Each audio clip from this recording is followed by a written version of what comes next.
Oh my god! Why did you lie? What did you lie? Why did you lie? I want him to first do that.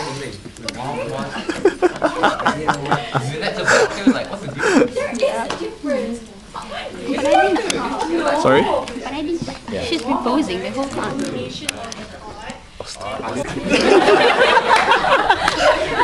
I'm running out of energy, dog. But it, please. You're stoned, yeah, we get it. You're stoned. Dah. Look at that. End scene. Oh, end scene. Okay. I see.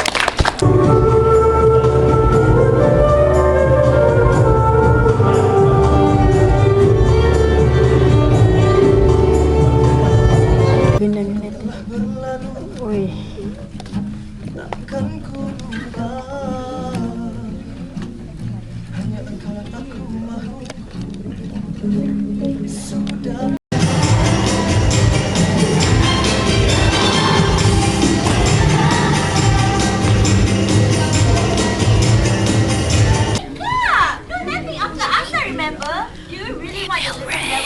Party in your head and clean up nightmares.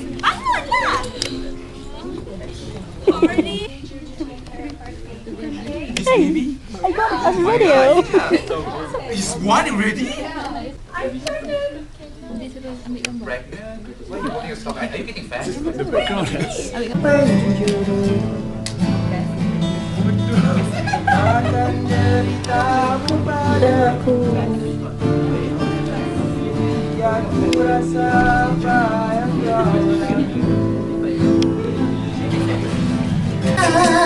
Sekampung asyik bersenda, walaupun datang dalam bayangan, diri memandang indra bergema.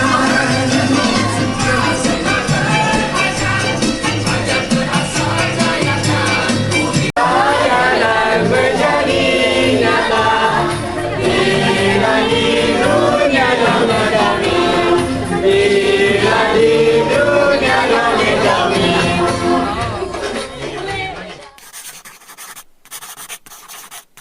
Okay, masa? There. Bodohnya kau. Okay. Ini orang. Mana you can zoom in?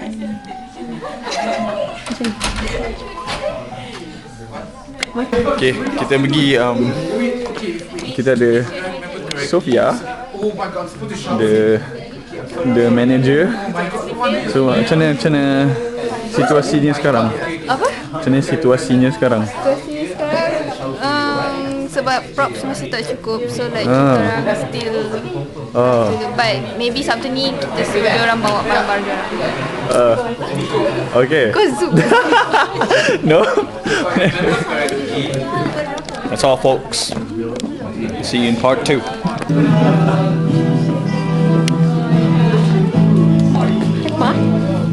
How are you today? I feel great.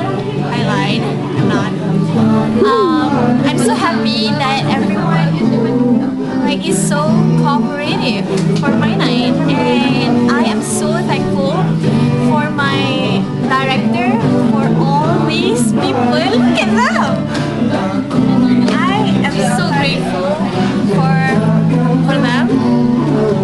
Yeah, for making time in this busy week, because I know a lot of people have like a tons of midterms this week. Yeah, I agree. But they still came around, and it's just so, it's amazing.